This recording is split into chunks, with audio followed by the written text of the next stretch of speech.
Unacademy. Let's crack it.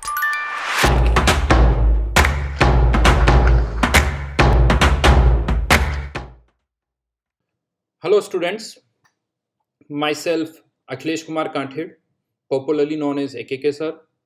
I am the director of Nucleus Education Kota and I teach physical chemistry. आज का जो हमारा एक छोटा सा टॉपिक है that is graphical representation of PV equals to NRT. I think आप सभी इस इक्वेशन से अवेयर हो. This equation is known as ideal gas equation which is PV equals to NRT. अगर हम बात करें फिजिकल केमिस्ट्री की तो फिजिकल केमिस्ट्री के सभी टॉपिक्स में इस इक्वेशन का यूज होता है जिसके थ्रू हम प्रेशर, वॉल्यूम, मोल्स और टेम्परेचर को रिलेट करते हैं for a gaseous substance. Apart from pressure, volume, moles, इस पर बेस्ड क्वेश्चंस तो आते ही हैं कि इतना प्रेशर है, इतना वॉल्यूम है, तो बताइए मोल्स क्या होंगे या टेम्परेचर क्या होगा. अपार्ट फ्रॉम दैट बहुत सारे क्वेश्चंस इसके ग्राफिकल रिप्रेजेंटेशन पर भी बनते हैं कि हम इस इक्वेशन को कैसे ऑन पेपर कर्व के फॉर्म में रिप्रेजेंट कर सकते हैं.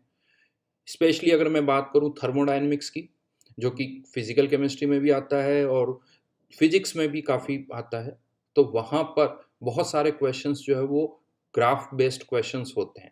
तो इस इक्वेशन को अगर हम प्लॉट कर रहे हैं तो क्या क्या पॉइंट्स हैं जो हमें पता होने चाहिए. उसमें से एक बहुत ही बेसिक पॉइंट आज मैं डिस्कस करने जा रहा हूँ जो कि मुझे लगता है कि बहुत सारे स्टूडेंट्स जो है उसमें गलती करते हैं और बहुत कॉमन मिस्टेक होती है जो शायद हमें पता भी नहीं चलती है. तो क्या है वो कॉमन मिस्टेक, वो हम आज डिस्कस करेंगे यहाँ पर. तो first we start with equation PV equals to NRT. I think सभी को पता है इसमें कौन सी टर्म किसको रिप्रेजेंट करिए, बट स्टिल एक बार मैं आपको वापस से बता देता हूँ. यहाँ पर जो पी है, this just this P represents pressure, V volume को रिप्रेजेंट कर रहा है, N नंबर ऑफ मोल्स को, T टेम्परेचर एंड R जिसे हम कहते हैं आइडियल गैस कांस्टेंट, जो कि एक कांस्टेंट है जिसकी डिपेंडिंग अपॉन द यूनिट्स अलग अलग वैल्यूज हम यूज करते हैं. मैंने इसी इक्वेशन को इस फॉर्मेट में अरेंज कर लिया, P equals to N R by V into T.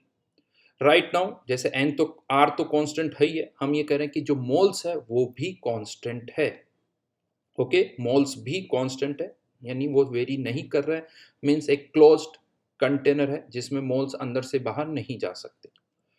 Suppose करिए अब हमने वॉल्यूम को भी कांस्टेंट ले लिया. वॉल्यूम जो है वो कांस्टेंट है और अब मैं आपसे यहां पर कहता हूं कि एक कर्व प्लॉट करिए between P and T. P और T के बीच में हमें कर्व प्लॉट करना है, तो वो कर्व कैसा होगा. ठीक है, तो यहां पर y एक्सिस पर P हो गया, x एक्सिस पर टेम्परेचर हो गया. P वर्सेस T का कर्व हम प्लॉट कर रहे हैं. ये y और ये T हो गया हमारा x. n कांस्टेंट है, r कांस्टेंट है और मैंने कह दिया वॉल्यूम भी कांस्टेंट है, तो ये nr बाई v जो है हम कह सकते हैं ये यहां पर कांस्टेंट है. एक स्ट्रेट लाइन की इक्वेशन हो गई. आई थिंक आप कह सकते हो ये y, ये x और ये कांस्टेंट, तो स्ट्रेट लाइन की इक्वेशन पासिंग थ्रू ओरिजिन, ये इसका ग्राफ हो जाएगा. और अगर पूछा जाए इसका स्लोप क्या है, तो ये जो स्लोप है वो एन आर बाई वी होगा. और एक स्ट्रेट लाइन के लिए मैं आपको बता दूं, एक स्ट्रेट लाइन जो होती है उसका स्लोप जो है वो कांस्टेंट रहता है, वो वेरी नहीं करता है. ध्यान रखना, स्ट्रेट लाइन है तो स्लोप कांस्टेंट होगा और नहीं होगा. जैसे मान लीजिए कोई पैराबोला है, लेट्स से एक पैराबोला, क्या इसका स्लोप कांस्टेंट है? नहीं, हर एक पॉइंट पर इसका स्लोप जो है वो वेरी कर रहा है. बट अगर एक स्ट्रेट लाइन है तो उसका स्लोप जो है वो कांस्टेंट रहता है. ठीक है, यहां तक कहीं कोई कंफ्यूजन नहीं है. बहुत सिंपल सा पार्ट था कि P वर्सेस T का कर्व है, एक स्ट्रेट लाइन आएगी passing through origin, slope constant है एन आर बाई वी और एन भी कांस्टेंट है, आर भी कांस्टेंट और हमें पता है वी भी कांस्टेंट है. ओके, अब सेकंड केस पर आते हैं. एक और कर्व मैंने यहां पर बना रखा है, एक और कर्व मैंने यहां पर बना रखा है. अगेन P वर्सेस T का ही कर्व है, मोल्स कांस्टेंट है, आर कांस्टेंट है. हाँ, बट ये कर्व कुछ इस तरह से आता है. तो क्वेश्चन अब यहां पर ये आता है, क्या वॉल्यूम कांस्टेंट है या नहीं? क्या वॉल्यूम कांस्टेंट है या नहीं? ये क्वेश्चन है। अब कैसे चेक करें? तो इसी लॉजिक से अगर हम जाते हैं, तो ऐसा लगता है कि सर स्लोप तो इसका भी कांस्टेंट है, p वर्सेस t का स्लोप कांस्टेंट है, that means nr by v constant है, n कांस्टेंट है, तो दैट मीन्स v भी कांस्टेंट है, ऐसा लगता। लेकिन दूसरा डाउट ये आता है कि सर अभी जब हमने डिस्कस किया v कांस्टेंट तो ये स्ट्रेट लाइन ओरिजिन के थ्रू पास हो रही थी, लेकिन ये लाइन तो ओरिजिन के थ्रू पास नहीं हो रही। क्या इससे कोई डिफरेंस आ रहा है कि ओरिजिन के थ्रू पास हो रही या नहीं हो रही? बट वापस से सोचा जाए कि अगर v कांस्टेंट है, n कांस्टेंट है, r कांस्टेंट है, तो फिर तो स्ट्रेट लाइन ओरिजिन के थ्रू पास होनी चाहिए, और ये तो ओरिजिन के थ्रू पास नहीं है। यानी इस एंगल से देखे तो कुछ डाउट आता है कि यार ओरिजिन के थ्रू क्यों नहीं पास हो रही। स्लोप वाले एंगल से देखा जाए तो वॉल्यूम कांस्टेंट लगता है। अब मैं इसी को एक्सप्लेन कर रहा हूं, इसी कंफ्यूजन को। कंफ्यूज्ड आप होंगे, आप कंफ्यूज्ड होंगे कि क्या हो रहा है। पहले अगर कंफ्यूजन होगा तभी मेरी बात जो है वो समझ में आएगी। अब हम इसको समझते हैं कि क्या यहां पर अभी भी इस क्वेश्चन का आंसर नहीं आया कि क्या वॉल्यूम कांस्टेंट है या नहीं। बट मैं आंसर आपको पहले बता देता हूं, वॉल्यूम इज नॉट कांस्टेंट। यहां वॉल्यूम कांस्टेंट नहीं है।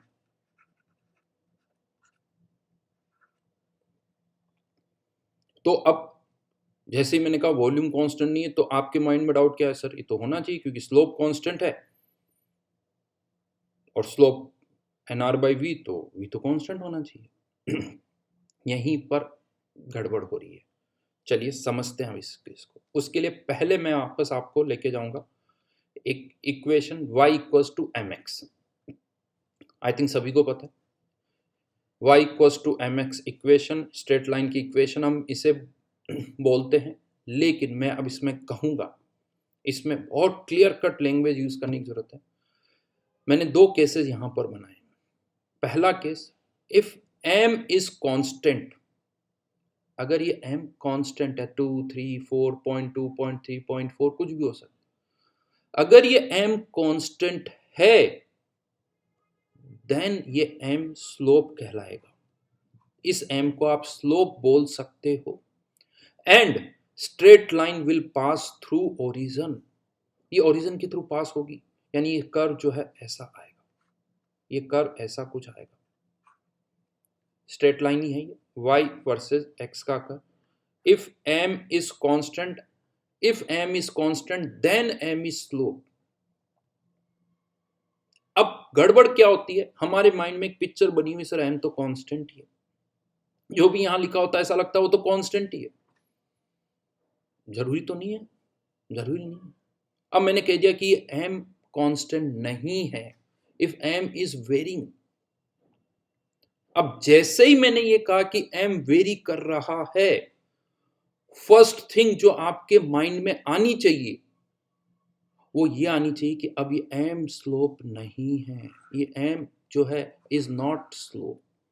हमारे माइंड में क्या वो फिट है, मैं या हम जनरली यही पढ़ते आए m is slope, m is slope. अरे ऐसा थोड़ी कि मैं यहाँ कुछ भी लिख दूंगा तो स्लोप है वो, लेकिन m के लिए फिक्स हो गया। आप यहाँ पर नया वेरिएबल पुट कर दो तो शायद थोड़ा फिर भी हो सकता है कि कुछ और हम सोचने लगे, जैसे sx लिख दूं इस तरह से तो हो सकता कुछ हो, लेकिन m तो ऐसा पिक्चर बन गई m की कि m तो कांस्टेंट है। अरे भाई m कांस्टेंट है तो वो स्लोप है, लेकिन अब मैं यहाँ पर m ही लिख रहा हूं, लेकिन मैं कह रहा हूं m कांस्टेंट नहीं है। तो पहला आंसर जो आना चाहिए, m is not constant, m is not slope.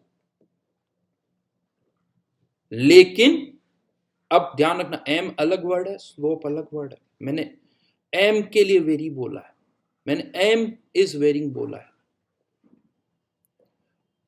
m up slope नहीं है। और अगर m वेरी कर रहा है तब भी ऐसा हो सकता है कि स्लोप कांस्टेंट रहे। m स्लोप नहीं है, स्लोप कांस्टेंट हो सकता है या स्लोप वेरी भी कर सकता है। कैसे? एग्जांपल लेते हैं।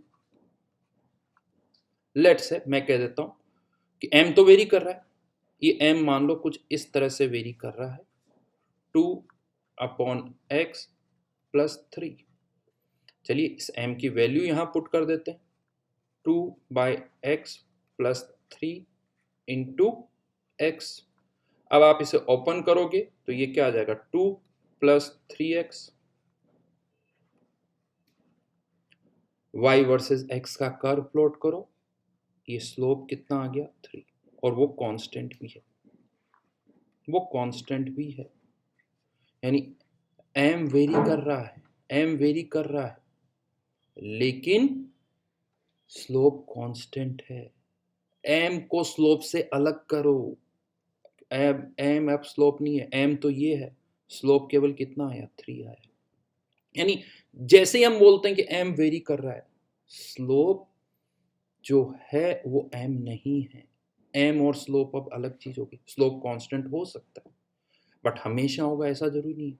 लेट्स से आपका m कुछ इस तरह से वेरी कर रहा हो, कुछ भी हो सकती है इक्वेशन, m इक्वल्स टू मैं कह देता हूँ 2x प्लस 3, ऐसी कुछ इक्वेशन। तो अब यहाँ पर अगर ये m की वैल्यू आप पुट करोगे तो फिर अब इसका स्लोप भी कांस्टेंट नहीं। तो खैर इसकी तो बात ही नहीं कर रहे हैं क्योंकि ये तो अब अलग ही हो गया। But point is m constant है तब भी स्ट्रेट लाइन, m वेरी कर रहा है तब भी स्ट्रेट लाइन हो सकता है, तब भी स्ट्रेट लाइन हो सकता है, गारंटी नहीं, हो सकता है। हाँ लेकिन अगर m कांस्टेंट है तो वो m स्लोप है, और m वेरी कर रहा है तो वो स्लोप नहीं है, वो स्लोप नहीं। आई थिंक मेरा पॉइंट क्लियर है जो मैं आपको बताना चाहूँ। तो अब ये दो केसेस में हमें यानी स्लोप कांस्टेंट है, अब मैं उसको रिवर्स लेके जा रहा हूं, अब मैं उसको रिवर्स लेके जा रहा हूं कि स्लोप कांस्टेंट है तो क्या गारंटी है कि m कांस्टेंट है? नहीं, स्लोप कांस्टेंट है इससे कोई गारंटी नहीं कि m कांस्टेंट है, क्योंकि m वेरी करते हुए भी स्लोप तो कांस्टेंट रह सकता है। तो स्लोप कांस्टेंट है तो केसेस दो बनते हैं, m कांस्टेंट भी हो सकता है और m वेरी भी कर सकता है। लेकिन यहां पर अब ये चीज है कि अगर m, सुनना कंफ्यूजन हो सकता है, बार बार आपको 2-3 बार देखना पड़े तब जाके क्लियर होगा, क्योंकि प्रॉब्लम क्या हो रही ना, मैंने बहुत बेसिक पे जाके चेंज कर रहा हूं जहां पर हमें प्रॉब्लम होती। हाँ लेकिन इसमें एक चीज जरूर है कि अगर ये m वेरी कर रहा है और स्लोप कांस्टेंट है तो वो स्ट्रेट लाइन ओरिजिन के थ्रू पास नहीं होगी, ये लाइन ओरिजिन के थ्रू पास नहीं होगी। यानी m वेरी कर रहा है, स्लोप कांस्टेंट है, यानी स्ट्रेट लाइन होगी लेकिन वो ओरिजिन के थ्रू पास नहीं होगी, ये ओरिजिन के थ्रू पास नहीं है। जबकि अगर ओरिजिन के थ्रू पास हो रही है और स्ट्रेट लाइन है तो फिर वो m कांस्टेंट है। दैट मीन्स यहां पर मैं इसको ऐसे पुट कर सकता हूं, ये दो कर्व मैंने बनाया, अगर मैं बोलता हूं ये भी y इक्वल्स टू mx है और ये भी y इक्वल्स टू mx है, तो यहां पर इस पर्टिकुलर केस में ये ओरिजिन के थ्रू पास हो रही है, ये m स्लोप भी है, m स्लोप है और वो कांस्टेंट है।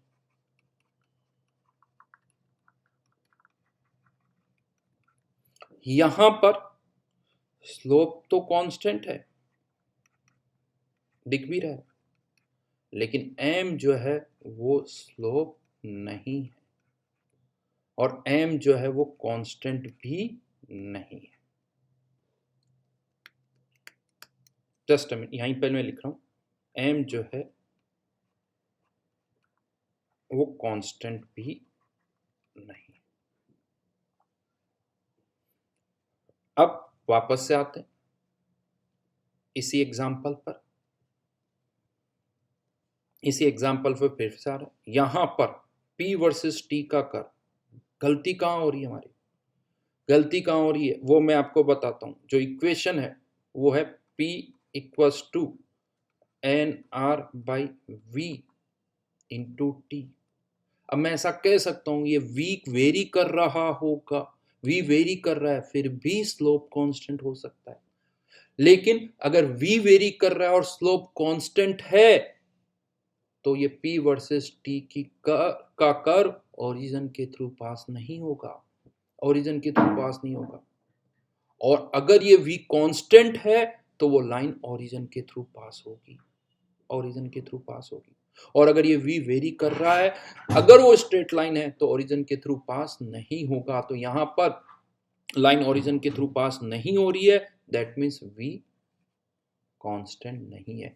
ओरिजिन के थ्रू पास हो रही है तो v कांस्टेंट है।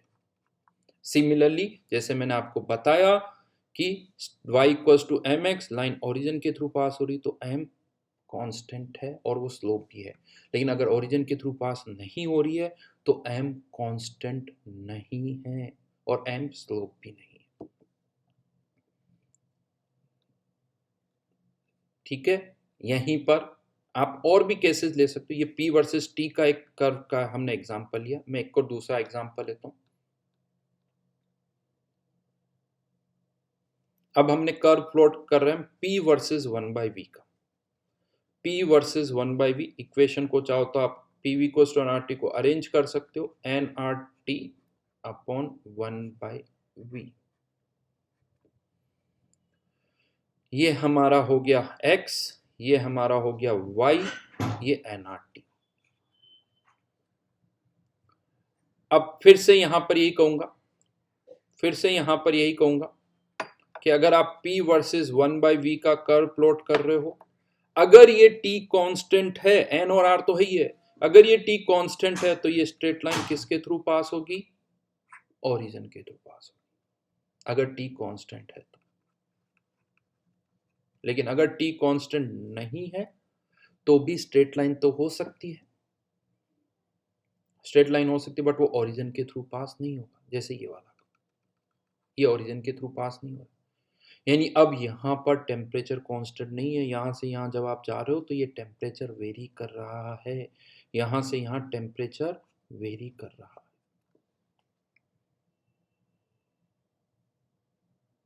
ठीक है, अब नेक्स्ट क्वेश्चन ये आता है कि हमें कंपेयर करना है कि किस पॉइंट पर टेम्परेचर ज्यादा होगा, किस पॉइंट पर टेम्परेचर जो है वो ज्यादा होगा, वो हमें कंपेयर करना है, यहाँ या यहाँ टेम्परेचर इंक्रीजिंग होगा या डिक्रीजिंग होगा, वो कैसे करें। तरीके और भी हो सकते हैं, मैं यहां पर आपको सिंपलेस्ट तरीका इसका बता रहा हूं, सिंपलेस्ट वन, कि कहां टेम्परेचर ज्यादा, जो कि हर जगह यूज कर सकते हो आप, बहुत अच्छा तरीका है। क्या करो, आप इस ए पॉइंट को और इस बी पॉइंट को ओरिजिन से कनेक्ट कर दो। अब जो ये डॉटेड लाइन है L1 और ये डॉटेड लाइन है L2, अब केवल इसकी बात करें, ये डॉटेड लाइन जो है ये तो ओरिजिन के थ्रू पास हो रही है, P वर्सेस V का, यानी इस डॉटेड लाइन में थ्रू आउट टेम्परेचर कांस्टेंट रहेगा और वो थ्रू आउट टेम्परेचर कांस्टेंट रहेगा। और इस डॉटेड लाइन का जो स्लोप है वो किसके बराबर होगा, L1 लाइन का स्लोप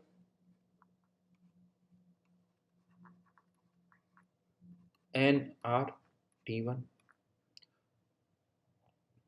और हमें दिख रहा है इसका स्लोप ये है, और L2 लाइन का स्लोप ये है। किसका स्लोप ज्यादा है, ऑब्वियसली L1 लाइन का स्लोप ज्यादा है, तो nRT1 greater than equals to nRT2, तो T1 is greater than T2, यानी आंसर इज सी।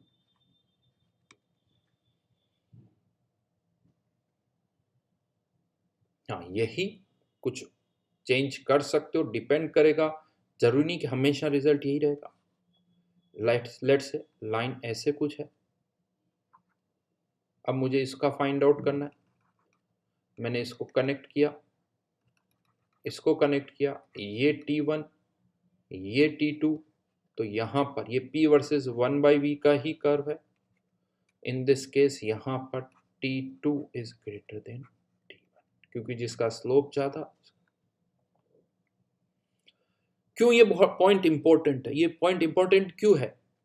हमारी क्या आदत होती है, हमें कोई कहता P वर्सेस 1/v का कर्व प्लॉट करो, अगर टेम्परेचर कांस्टेंट है तो हम क्या करते हैं, हमें क्या लगता है बस टेम्परेचर कांस्टेंट है, स्ट्रेट लाइन ही तो बनानी है, बना दो यार, कैसी ये बना दी, किसी ने ऐसे बना दी, पता ही नहीं कि वो ओरिजिन के थ्रू पास हो रही है या नहीं हो रही। दोनों में बहुत डिफरेंस, आप में से कोई कर्व ऐसे बनाता है और कोई कर्व ऐसे बनाता है, इन दोनों में बहुत डिफरेंस है। इसका T कांस्टेंट है और अगर किसी ने कर्व ऐसे बना दिया तो इसका T कांस्टेंट नहीं है। यानी आपको हमेशा ये पता होना चाहिए कि जब भी आप ग्राफ पर कोई स्ट्रेट लाइन बना रहे हो तो आपको चेक करना होगा कि क्या उसे ओरिजिन के थ्रू पास करनी है या ओरिजिन के थ्रू पास नहीं करनी है। ये डिफरेंस पता चलना चाहिए, इससे बहुत कुछ चेंज हो जाएगा, क्वेश्चन बदल जाएगा। यहां पर टेम्परेचर कांस्टेंट है, इसमें टेम्परेचर कांस्टेंट नहीं है। उसी तरह से मैंने यहां पर लिया था, इसमें वॉल्यूम कांस्टेंट है, ये इसमें वॉल्यूम कांस्टेंट नहीं है। इसी से रिलेटेड एक लास्ट टाइप ऑफ क्वेश्चन मैं बता रहा हूं। मोस्टली स्टूडेंट जब इस तरह का क्वेश्चन आता है कि ये कर्व है, पीवी का प्लॉट किया हुआ है, साइक्लिक प्रोसेस है, इसे रीप्लॉट करो, इसे रीप्लॉट हमें करना होता है।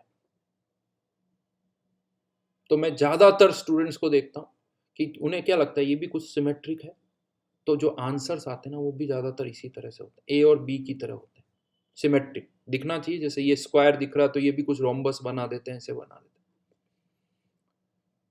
ये दोनों ही ऑप्शन गलत है, इनमें तो अभी चेक करना पड़ेगा, बट ये दोनों तो गलत है। क्यों गलत है उसका बड़ा सिंपल सा कारण देता हूं। इसका बड़ा सिंपल सा कारण है, P वर्सेस T का कर्व प्लॉट कर दो, अगर वॉल्यूम कांस्टेंट है तो स्ट्रेट लाइन किसके थ्रू पास होनी चाहिए, ओरिजिन के थ्रू। ये ओरिजिन के थ्रू हो रही, ये तो नहीं हो रही, नहीं हो रही। तो A से D वॉल्यूम कांस्टेंट है, A से D वॉल्यूम कांस्टेंट है, स्ट्रेट लाइन ओरिजिन के थ्रू पास हो रही, बिल्कुल सही। लेकिन C से B भी तो वॉल्यूम कांस्टेंट है, या B से C भी तो वॉल्यूम कांस्टेंट है, बट ये लाइन तो ओरिजिन के थ्रू पास हो ही नहीं रही है, गलत हो गया। ये लाइन भी ओरिजिन के थ्रू पास नहीं हो रही है, ये भी ऑप्शन गलत है, आपको इन दोनों में से ही डिसाइड करना है। और यहां पर देखिए, यस, A से D भी लाइन ओरिजिन के थ्रू पास हो रही है, B से C भी लाइन ओरिजिन के थ्रू पास हो रही है, A से D भी हो रही है, B से C भी हो रही है, ये सही हो सकता है। अब बाकी चेक करना होगा कि क्या है, तो बड़ा सिंपल सा कहूंगा, A से भी प्रेशर ज्यादा है, A से भी प्रेशर ज्यादा है, तो ये सही है। यहाँ A से भी प्रेशर D और C से कम है, जैसे इसको ऐसे मार्क कर लो, ये P2, ये नीचे वाला P1, तो ये P2 और ये P1, सही है। यहाँ उल्टा हो जाएगा, P1 ज्यादा हो जाएगा, जो कि गलत है। आई होप मेरी बात समझ में आई होगी। तो कर्व प्लॉट करते वक्त हमेशा स्ट्रेट लाइन के केस में ये ध्यान रखिए कि क्या उसे हमें ओरिजिन के थ्रू पास करना है या ओरिजिन के थ्रू पास नहीं करना है। बहुत डिफरेंस आता है, कर्व ऐसे नहीं होंगे, कर्व इस तरह से होंगे, जो कि आपको रोम्बस की तरह नहीं दिखेंगे। बहुत छोटा सा पॉइंट है, बेसिक पॉइंट है, but most of the students जो है जो जेई देते हैं वो यहाँ पर मिस्टेक करते हैं। पर्टिकुलरली इस पर क्वेश्चन नहीं आया, बट अगर इस तरह के ऑप्शंस आएंगे तो बहुतों को कंफ्यूजन होगा, और ज़्यादातर मैं कह सकता हूँ आंसर ए और बी में से ही सेलेक्ट करते हैं, सी और डी कम सेलेक्ट करते हैं। So this is all about graphical representation of PV equals to NRT. Specially एक स्ट्रेट लाइन वाला केस को मैंने यहाँ पर कंसिडर किया है, जो कि आपको थर्मोडायनिक्स में काफ़ी कुछ हद तक हेल्प करेगा। और भी कहीं पर भी ऐसा होता है तो इस पॉइंट को हमेशा याद रखना। फिर से लास्ट में रिपीट कर रहा हूँ, y equals to M X में अगर m कांस्टेंट है तो m स्लोप है, और m वेरी कर रहा है तो m स्लोप नहीं है, लेकिन स्लोप कांस्टेंट हो सकता है। Thank you, this is all from my side.